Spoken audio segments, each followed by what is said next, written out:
This YouTube channel does not promote any violent, harmful, or illegal activities. All content provided by this channel is meant for an educational purpose only. 2026-এর বিধানসভা নির্বাচনের আগে যখন বিরোধী শিবির একেবারে ছত্রভঙ্গ এলোমেলো হয়ে আছে, তখনই শাসক শিবির তৃণমূল কিন্তু ঘর গুছিয়ে নিতে বসেছে। কোথাও কোনো ফাঁক ফোকর যাতে না থাকে তার জন্য সাংগঠনিক স্তরে অনেক বড় কিছু পদক্ষেপ নিতে চলেছে তৃণমূল কংগ্রেসের নেতৃত্ব। আর মাত্র দিন 20-25 মধ্যেই তৃণমূলের সংগঠনে আসছে একটা বিরাট রদবদল, এরকমটাই কিন্তু সূত্রের মারফত খবর পাওয়া যাচ্ছে।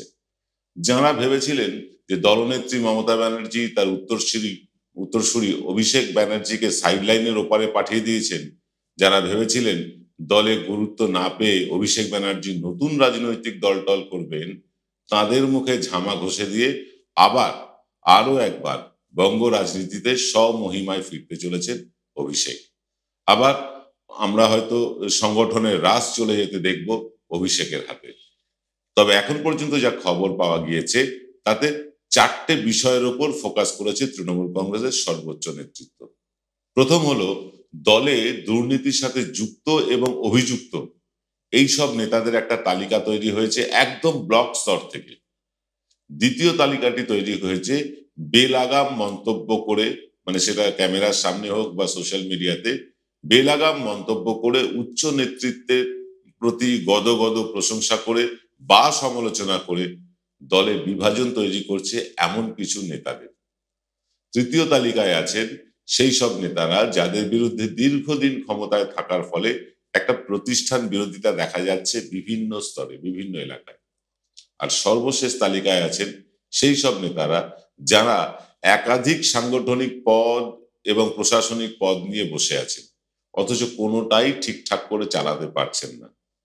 আজ রাতের এক্সপেক্টারে আমরা আলোচনা করব সেই উন্নততর তৃণমূল নিয়ে। এমন এক খবর আজ দেব যা অন্য কোথাও শোনেননি বা দেখেননি। আজকের এই অনুষ্ঠানটা শেষ পর্যন্ত দেখার অনুরোধ জানিয়ে রাখছি।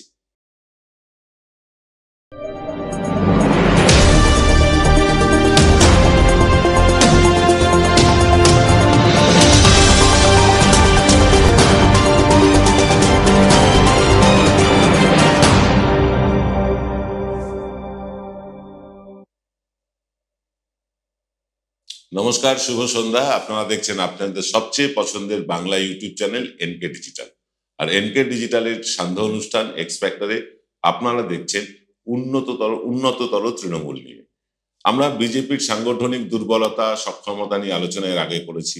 আমরা বামপন্থীদেরও সাংগঠনিক দুর্বলতা বা সক্ষমতা নিয়ে অনুষ্ঠান আগেও করেছি।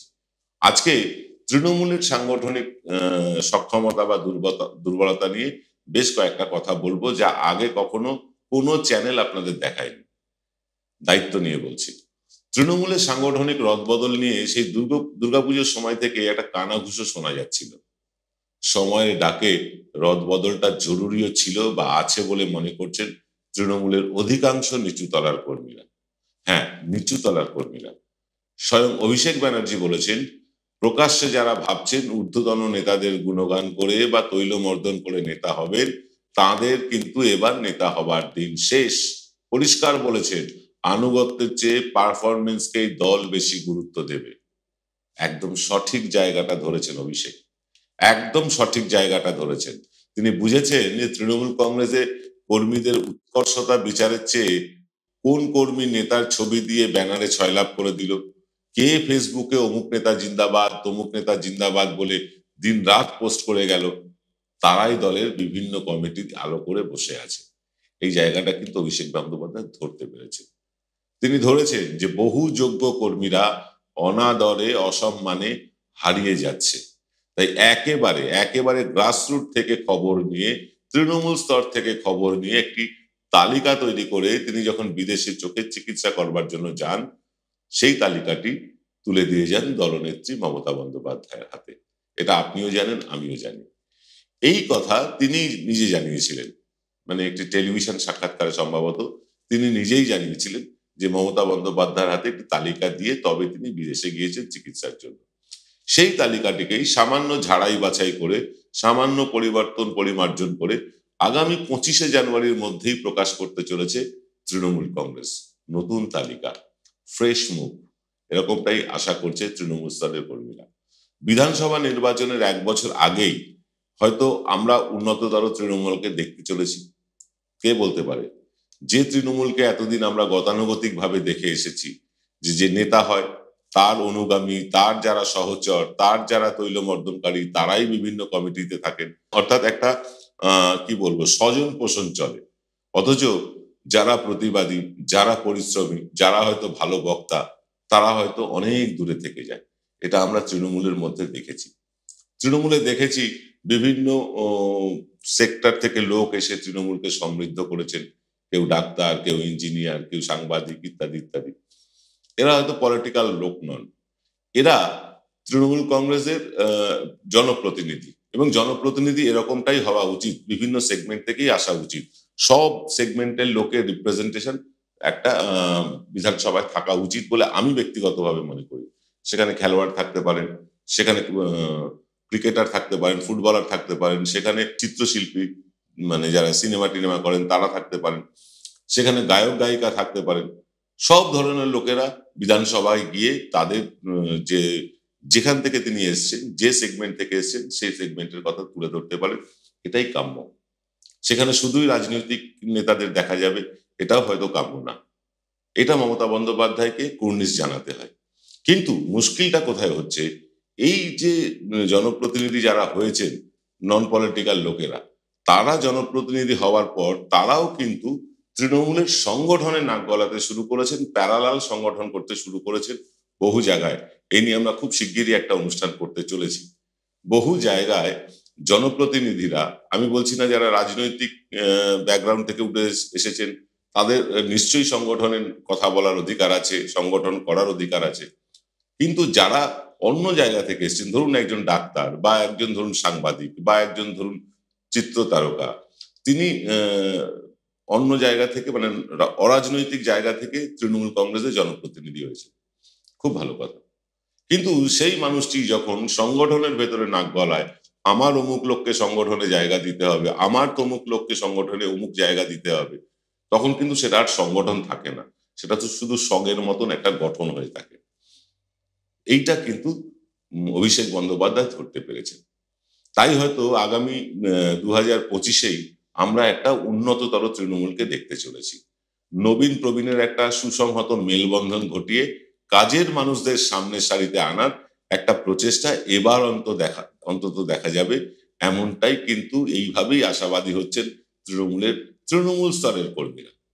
বহু নেতাদের পারফরমেন্স আশানুরূপ নয়, অনেকে হঠাৎ করে বিত্তবান হয়ে উঠেছেন নেতৃত্ব হাতে পেয়ে, অনেকে দুর্নীতির পাহাড় চূড়ায়, মানে পাহাড় প্রমাণ অভিযোগ তাদের মধ্যে রয়েছে অনেক নেতাদের বিরুদ্ধে। মানুষের সাথে বিচ্ছিন্ন হয়ে গিয়েছেন অনেকেই। আবার বহু নেতার একাধিক পদের চাপে কোনো পদের সাথেই সদ্ব্যবহার করতে পারছেন না। কেউ কেউ বড় নেতার অনুগামী হয়ে পদ পেয়েছেন, বা পদ আঁকড়ে বসে আছেন এখনো। কারুর ঔদ্ধত্য আকাশ ছুঁয়ে গিয়েছে।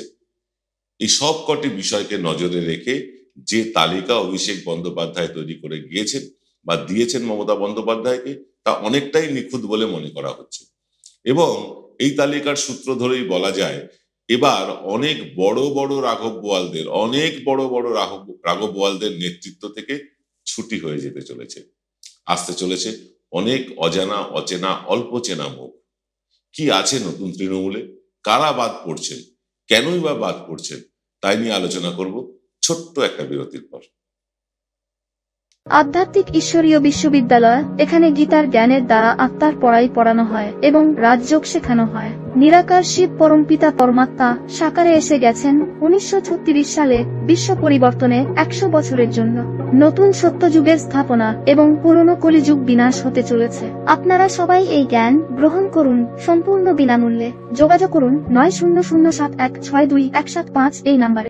জয়গুরু রত্নভান্ডার জ্যোতিষীমা, এখানে গোল্ড মেডেলিস্ট জ্যোতিষী বসেন। হাই কোয়ালিটির আসল গ্রহরত্ন সবচেয়ে কম দামে এখানে পাওয়া যায়। স্থান বেলঘড়িয়া রানীপার্ক বটতলা 2 নম্বর রেলগেটের নিকটে। 9681345722 এবং 9007778922।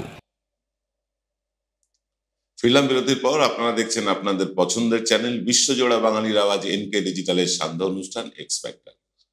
এই মুহূর্তে রাজ্যের যা রাজনৈতিক পরিস্থিতি, যা রাজনৈতিক অবস্থা, তাদের 2026-এর নির্বাচনে তৃণমূল সুনিশ্চিতভাবে জিততে চলেছে, এর মধ্যে কোনো ভুল নেই। বিরোধী দলের নেতাদের নিজেদের মধ্যে খাওয়া খাই, লবির লড়াইয়ে এমনি কিন্তু বিরোধী দল প্রায় শুয়ে পড়েছে। তৃণমূল এমনিতেই হাসতে হাসতে জিতে যাবে, এটা আগামী বিধানসভা নির্বাচনে এটা যে কোনো শিশুও বলতে পারে। কারণ রাজ্য সরকারের জনকল্যাণমূলক যে প্রকল্পগুলো, সেইগুলোর কারণে রাজ্যের অন্তত 50% মানুষ আজও কিন্তু তৃণমূলের দিকে ঝুঁকে আছে। প্রতি 100 জন মানুষের মধ্যে 50 জন মানুষ তৃণমূলের দিকে ঝুঁকে আছেন। কারণ তৃণমূলের আনা যে সরকারি প্রকল্প, সরকারি দল হিসেবে যে প্রকল্পগুলো মানুষের জন্য এনেছেন, তাতে কিন্তু 50% মানুষ তৃণমূলের দিকেই ঝুঁকে আছে।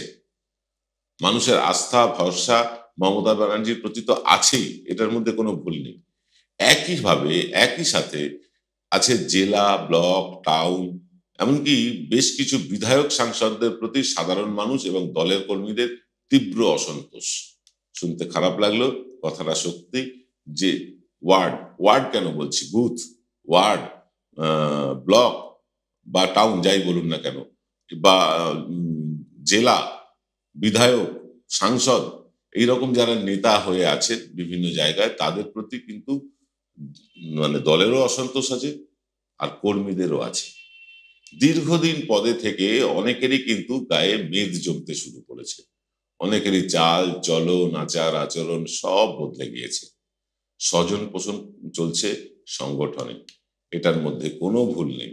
কারণ তৃণমূলের যে সাংগঠনিক দল তৈরি হয় সেটা নির্বাচনের মাধ্যমে হয় না, মনোনয়নের মাধ্যমে হয়। জেলা মনোনয়ন করে রাজ্য, আবার জেলাকে মনোনয়ন করে রাজ্য, জেলা আবার মনোনয়ন করে ব্লক, টাউন ইত্যাদিকে, আবার ব্লক টাউন মনোনয়ন করে ওয়ার্ডকে, আর ওয়ার্ড মনোনয়ন করে বুথকে। এই সিস্টেমে চলে আসছে। এই সিস্টেমে মনোনয়ন করার ক্ষেত্রে কাদের মনোনয়ন করবে বা কাদের করবে না, এরকম কোনো গাইডলাইন তৃণমূলের নেই। যে নেতার যাকে পছন্দ, ধরুন কেউ জেলার নেতৃত্বে আছেন, তিনি তার পছন্দের নেতৃত্বকে জেলা কমিটিতে রাখলেন, তিনি তার পছন্দের লোকদের ব্লক কমিটির সভাপতি করলেন, আবার ব্লক কমিটির সভাপতি তার পছন্দের লোককে ব্লকের কমিটিতে রাখলেন, তার পছন্দের লোককে ওয়ার্ডে রাখলেন। এই পছন্দের কারণে কিন্তু স্বজন পোষণ হয়ে চলেছে সংগঠনে। বহু দক্ষ কর্মী আছে, বহু কর্মঠ কর্মী আছে এবং বহু যোগ্য কর্মী আছে, তাদের বাদ দিয়ে তাঁবেদারি করা, উমেদারি করা লোকজনকে নিয়ে কমিটি তৈরি হয়েছে। ওয়ার্ড থেকে ব্লক, ব্লক থেকে জেলা, জেলা থেকে রাজ্য পর্যন্ত তৃণমূল স্তরে ক্ষোভ তৈরি হয়েছে। অনেক জায়গায় নেতারা দুর্নীতির দায়ে অভিযুক্ত হয়ে জেল পর্যন্ত খেটে আসার পরেও তারা বহু জায়গায় উচ্চ পদে বসে আছেন, ছড়ি ঘোরাচ্ছেন, মঞ্চ আলো করে দুর্নীতিমুক্ত সমাজ গড়ার কথা বলছেন, লম্বা চওড়া বক্তৃতা করছেন। এদের কারণে লজ্জিত হচ্ছেন সেখানকার স্থানীয় কর্মীরা। উন্নততর তৃণমূল এবার ছেঁটে ফেলতে চায় এই সব নেতাদের। বেলাগাম মন্তব্য করে দলকে বিড়ম্বনায় ফেলা নেতাদেরও কিন্তু আর পদে রাখতে চাইছে না তৃণমূল। সবচেয়ে বেশি জোর যেটাই দেওয়া হচ্ছে সেটা হচ্ছে পারফরমেন্স, যোগ্যতার নিরিখে যারা এগিয়ে আছেন তারাই কিন্তু এবার দল চালাবেন, তা সে নবীন হোক বা প্রবীণ, এরকমটাই জানা গিয়েছে তৃণমূল সূত্রে। এইরকমই খবর পাওয়া যাচ্ছে বিভিন্ন জায়গা থেকে। তৃণমূলের যারা উচ্চ পদে আছেন, যারা উচ্চ নেতৃত্বে আছেন, বা যারা নিয়মিত দলের খোঁজ খবর রাখছেন, এরকম বেশ কিছু মানুষের কাছ থেকে আমরা যেটা খবর পেয়েছি, দল এবার আর আনুগত্য, অর্থাৎ অভিষেক ব্যানার্জি, মমতা ব্যানার্জির নামে পোস্টারে 6 লাভ করে দিলাম, ব্যানারে 6 লাভ করে দিলাম, ফেসবুকে প্রতিদিন উঠে মমতা ব্যানার্জি জিন্দাবাদ, অভিষেক ব্যানার্জি জিন্দাবাদ একবার পোস্ট করে দিলাম, তাতে কিন্তু আর পথ থাকবে না। কে কতটা পরিশ্রমী, কে কতটা দক্ষ সংগঠক, কে কতটা মানুষের সাথে মিশে কাজ করতে পারছে, এবার কিন্তু দেখা হবে সেটাই। পৌষ সংক্রান্তির পার্বণ মিটে গেলে, মানে পৌষ পার্বণ মিটে গেলেই হয়তো জানুয়ারির শেষ সপ্তাহে, যতদূর খবর পেয়েছি জানুয়ারির শেষ সপ্তাহে প্রকাশিত হবে সেই তালিকা। যারা ভেবেছিলেন যে অভিষেক ব্যানার্জিকে সাইড লাইনের বাইরে পাঠিয়ে দেওয়া হয়েছে, বা অভিষেক ব্যানার্জি মানে কেন মানে প্রকাশ্যে আসছেন না, বা তাকে কেন দেখা যাচ্ছে না, এইসব ভেবেছিলেন, বা মমতা না অভিষেক কোন লাইন ব্যবহার করবে এইসব ভেবে যারা আকুল চিন্তায় মানে রাত জাগছিলেন যে কোন লাইন ধরলে পদ পাওয়া যাবে, এবার কিন্তু এই লবিবাজ নেতাদের নিজেদেরই হাত পা কাটানোর সময় এসে গিয়েছে। ফের সমহিমায় সংগঠনের হাল ধরতে চলেছেন মমতা বন্দ্যোপাধ্যায় এবং অভিষেক বন্দ্যোপাধ্যায় যৌথভাবে। জোর দিচ্ছি কথাটায়, মমতা বন্দ্যোপাধ্যায় এবং অভিষেক বন্দ্যোপাধ্যায় যৌথভাবে। কোনো মমতা বনাম অভিষেক এই লবিবাজদের কিন্তু আর জায়গা হবে না। অভিষেক ঠান্ডাঘরে চলে গিয়েছেন বলে যারা দিশেহারা হয়ে এদিক ওদিক ছোটাছুটি শুরু করে দিয়েছিলেন, এবার তাদের একটু শান্ত হতে হবে। কিন্তু কথাটা হচ্ছে যে তৃণমূল স্তরের কর্মীরা এবার কিছু ভালো একটা ভেবে বুকে মানে বুক বাঁধছেন আশায়। তাদের প্রত্যাশা কি আদৌ পূরণ হবে, নাকি সেই পুরনো বোতলেই নতুন মদ পরিবেশিত হবে? সেই পুরনো মুখগুলোর ভিড়ে হারিয়ে যাবে আরো অনেক দক্ষ সংগঠক, সুবক্তারা? আমরা জানি না। কিন্তু যতটুকু খবর আমরা তৃণমূলের ভেতর থেকে বার করে আনতে পেরেছি, তার মূল মানে কি বলবো বক্তব্যটা হচ্ছে যে দুর্নীতিবাজ বা দুর্নীতির অভিযোগে অভিযুক্ত নেতাদের আর সামনের সারিতে আনা হবে না। 2 নম্বর হচ্ছে যারা বেলাগাম মন্তব্য করে দলকে বিড়ম্বনায় ফেলছেন তাদেরকে সামনের সারিতে দেখা যাবে না। যারা দিন রাত মমতা বন্দ্যোপাধ্যায়, অভিষেক বন্দ্যোপাধ্যায় জিন্দাবাদ বলে ওই ফেসবুক আলো করে পোস্ট করেন, তাদের জায়গা হবে না। যারা মমতা ব্যানার্জি, অভিষেক ব্যানার্জির ছবিতে 6 লাখ করে দিয়ে নিজের সৌজন্যে নিজের নামটা লেখেন, তাদের জায়গা হবে না। জায়গা তাহলে কাদের হবে? যারা মানুষের সাথে মিশতে পারেন, মেশেন, যারা মানুষের কাছে যান, যারা দক্ষ সংগঠক, যারা সুবক্তা, এবার কিন্তু আমরা তাদেরকেই দেখতে পাবো। এমনটাই তৃণমূল সূত্রের খবর। তবে সবটাই তো তৃণমূলের আভ্যন্তরীণ ব্যাপার, শেষ পর্যন্ত কি হবে আমরা জানি না। কিন্তু তৃণমূলের নিচুতলার কর্মীরা কিন্তু এই খবরে বেশ উজ্জীবিত। দেখা যাক কি হয়। আমরা আগামীকাল সকালবেলা সম্ভবত কোনো অনুষ্ঠান আনবো না। সম্ভবত এই কারণে বলছি, কারণ আগামীকাল 31 ডিসেম্বর, বছরের শেষ দিন, এবং তারপরের দিন 1 জানুয়ারি। সবাই ছুটির মুডে আছেন, আনন্দ করার মুডে আছেন, তাই হয়তো আগামীকাল আমাদের সকালের এপিসোডটা আসবে না। কিন্তু আমরা চেষ্টা করব সকালে বিকেলে দুবেলাই আনার। যদি না আসে মার্জনা করবেন, তবে আপনাদের সাথে যেমন প্রতিদিন দেখা হয় সে দেখা তো হবেই। আজ এই পর্যন্ত, সকলে ভালো থাকবেন। শুভরাত্রি।